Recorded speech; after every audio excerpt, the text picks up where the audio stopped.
We got breaking news, brace yourselves, coming out of Manchester United. Huge news for Manchester United because Sir Jim Ratcliffe has gone in there with a fresh broom. He's swept aside a number of existing staff. He's tried to put new structures, new faces, new people in there. Best in class is what he wanted, so that he could return Manchester United to the top of the English footballing pyramid. That's where he believes they belong. And to do that, he wanted to put in a number of people. We know that Sir Dave Brailsford had worked with Jim Ratcliffe and Ineos at his previous football clubs. He'd been involved with, obviously, Team Sky. He'd been hugely successful and was someone that was charged with making marginal gains in sport. How can we improve every element of performance? And that's why he was brought into Manchester United. He was brought in at the same time as they took on that 25 to 30% shareholding of the football club.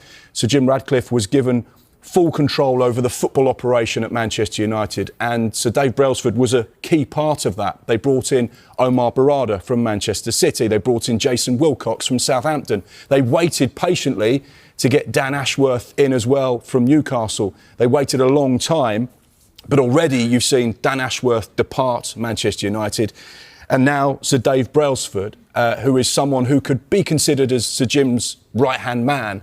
So the fact that they've made another huge change right at the top of the tree would suggest they're jostling and moving things around because they don't quite feel yet that they've got the people at the top of Manchester United doing the type of work that they need to get them back on track. And we all know what's happened to Manchester United over the last 12 months. Sadly for Sir Jim Ratcliffe, they've gone backwards instead of forwards. And this is another sideward step. So it'd be interesting to see what happens next. But this really, really big news for Manchester United. James, so Ashworth has gone, Brailsford is going. What does all this mean for Amorim?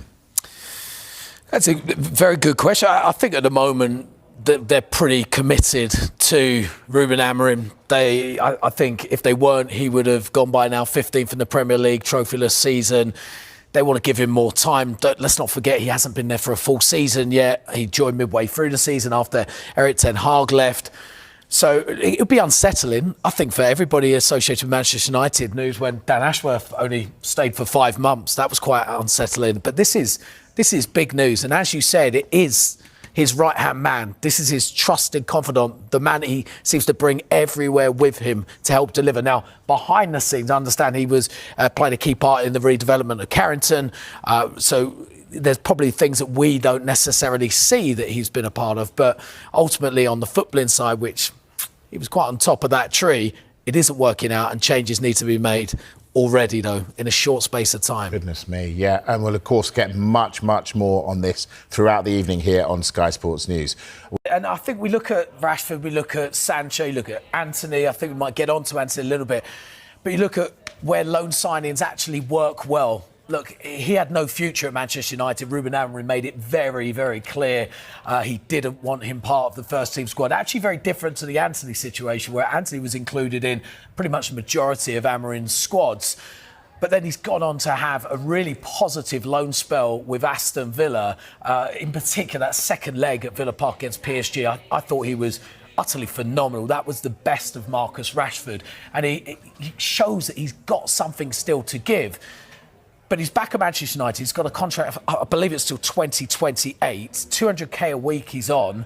Manchester United are looking to offload. So the options are really, is someone going to come in and pay £40 million, which seems to be the fee that's earmarked for Marcus Rashford, or is someone going to come in and want to loan the player and pay his 200k a week wages? That's the options he's got. But right, it's so where... Talk me through the mechanics of this then. How does it work? If you're someone who's interested in Rashford, do you just sit tight and wait and wait and wait until Manchester United are desperate to get rid so you get the best deal? Is that how it works? Absolutely. If you walk into Manchester United and say, we want to take Marcus Rashford, they're going to say, you've got to pay all of his wages and you've got to give us £40 million. Full stop. And that's if you want him now. If you want him now. In 4 weeks' time, that might change. In 6 weeks' time, that might change. 2 or 3 days before the deadline closes at the end of August, it will be a very different deal. That's why you've seen players like Jadon Sancho go from Manchester United to Chelsea, or Raheem Sterling go from Chelsea to Arsenal, where you've got Chelsea and Manchester United playing huge chunks of their wages, because actually it's better to shift 50% of the wages off the bill instead of keep paying 100% and not really have them involved. So therefore, this is where a lot of clubs will sit tight over the course of the start of this window. You see clubs like Liverpool who go into the market. They've got targeted players. This is what we want. This is where we're going to go and strengthen. And these are the players that are going to add to our squad. And for those other players that may be a little bit further down the list, they'll just go, well, let's just wait and see. There's not going to be huge numbers of clubs coming in for Marcus Rashford right now because, as James has said, £40 million, £300,000 a week, that's a tough deal to do for most clubs. So therefore, there's only a very small group of clubs that can entertain that kind of finance. So they'll just say, well, let's just wait and see.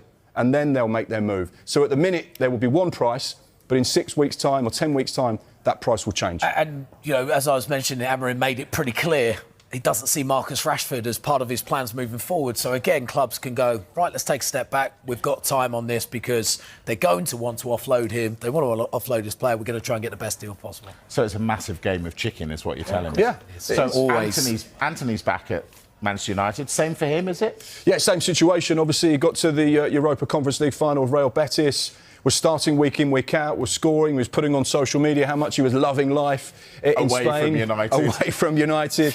And therefore, you know, he was making all of those right noises. But this is a player that Manchester United invested around £80 million in, and they're paying him handsomely as well. They are going to want to recoup as much of that as they possibly can.